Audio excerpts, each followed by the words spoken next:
What is up, guys? It's the Sound Alchemist, and today I bring you 40 facts on yet another fan chapter.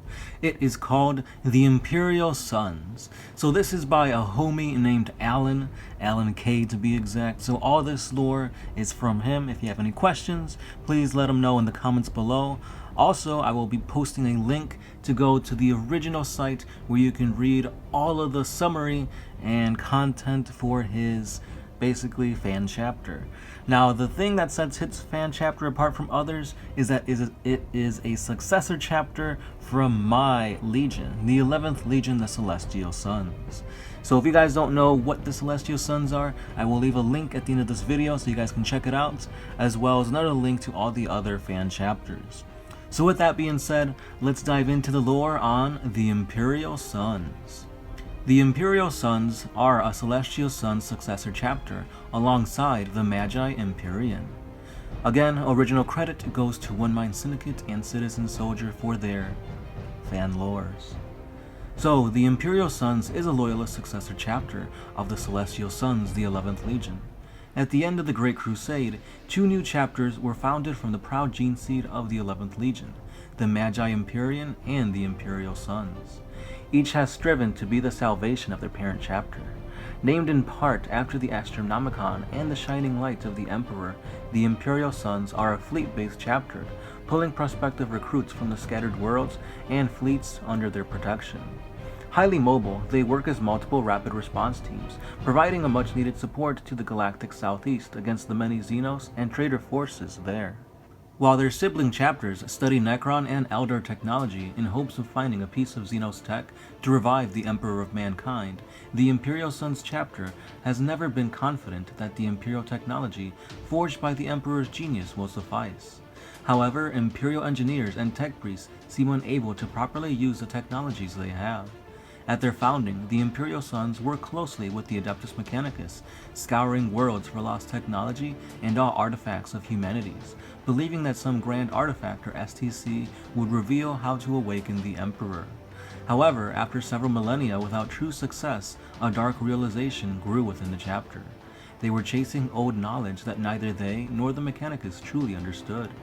Any effort to better understand their machines proved fruitless, and as the chapter sought to push this understanding, they met resistance from their allies. Fearing accusations of heresy and deviation from the chapter secluded itself to contemplate the future of their proud chapter. In time, their chapter master and librarians decreed that the greatest enemy to humanity was itself, and that the Emperor could not be revived until this was resolved. The Imperial Sun Marines believe that this is because humanity has lost some fundamental quality that enabled them to create wonders such as STCs, warp travel, and the glory of the Astronomicon. Despite millennia of work, humanity has yet to reach similar heights. For lack of a better term, they call this lost quality invention, innovation, or progress. This dare not be spoken openly, and such teachings are only shared with fully initiated battle brothers. Moreover, this view is actively heretical in the eyes of the machine cult, and the chapter tightly screens their prospective tech marines, ensuring that those sent to learn on local forge worlds will be able to complete their training without drawing attention towards the chapter at large. In hopes of regaining these lost qualities, the Battle Brothers look to a race that seems to embody them, the Tau. With constant innovation and technological adaptation of a staggering rate, proving to be their greatest strength, the Tau will once again bring light and glory to the Emperor and the Imperium. Towards this goal, the Imperial Sons engage the Tau on as many fronts as they can, and they regularly salvage both their technology and their people. Captured Tau citizens of any races are brutally interrogated, gathering every scrap of knowledge they can give about language, philosophy, habits, daily life, and their society in general. And now we dive into the lore of their weapons and their psychic powers. Custom weapon rules. Imperial Sun Marines can re-roll once for the Gets Hot trait on plasma weapons. After years of study and looting, it has become commonplace to see Imperial Sun Marines with EMP and photon grenades, which they often use to better capture Tau equipment and personnel. Tactical Marine weapons include the bolt pistol, a meltagun, a plasma gun, and a hell gun. Devastator Marine weapons: heavy bolter, las cannon, plasma cannon, multi-melta, sound strike pattern missile launchers. the Assault Marine weapons, Power Swords and Fists, Plasma and Bolt Pistol, Chainswords, Librarian Marine weapons, Bolt Pistol, Power Weapons, and the Psychic Hood, Chaplain Marine weapons, Corrosius Arcanum, Plasma Pistol, Chainswords, Power Swords, and Power Fists, Apothecary Marine weapons, Chainswords and Bolt Pistols. Also, miscellaneous weapons include Photon Grenades, EMP Grenades, and the Combat Knife. The relics of the chapter include the Solar Wings. It's an assault jump pack with oversized engines. Purposely designed to create large flares of heat and light as well as deafening noise, it strikes fear into those who hear it in battle. The Applicants' Shield and Shotgun. A sturdy shield capable of weathering incoming fire, and a shotgun variant able to fire several ammo types. These are issued to neophytes who serve as ship guard and boarding parties.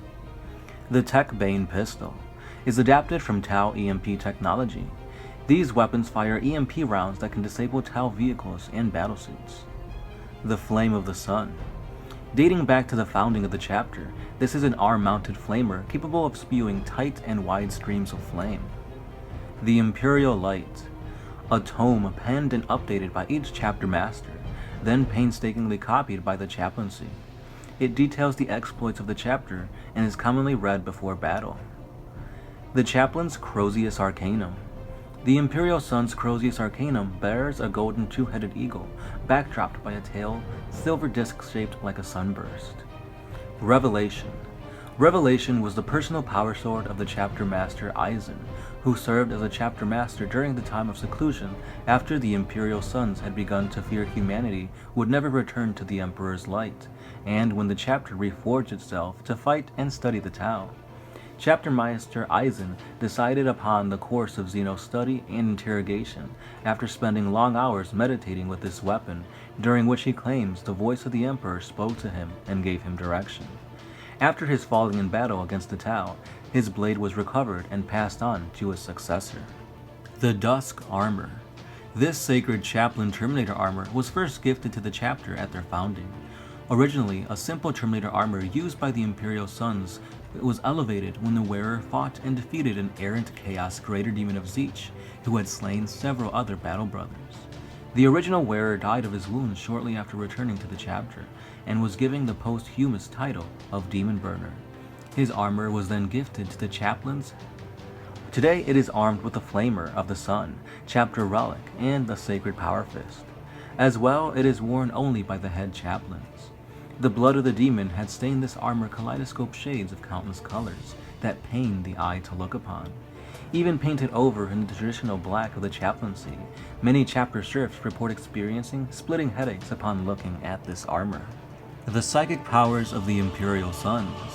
The Imperial Sons favor more passive use of their psychic abilities. However, they still possess the same love of fire and lightning, born from their parent chapter.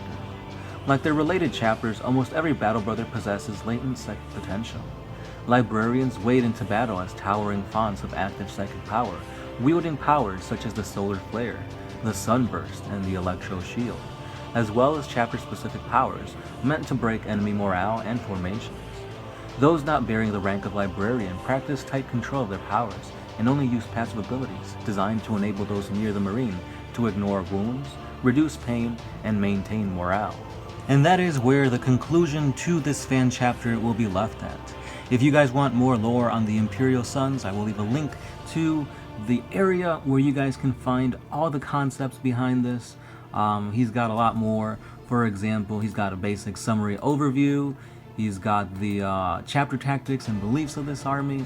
He also has specific units and their tactics, notable characters such as traitors and rebels, and then even more equipment and stuff. So really well organized, a lot of information here. I like it. And it stemmed out from one of my own legions, so that's pretty cool. Again, guys, if you have your own lore you want to send to us, Facebook is the place to do it at. We've been kind of doing these maybe once or twice a week, so we do get a lot. So if we don't get to yours pretty soon, it just takes a while. Eventually we'll get to it, hopefully.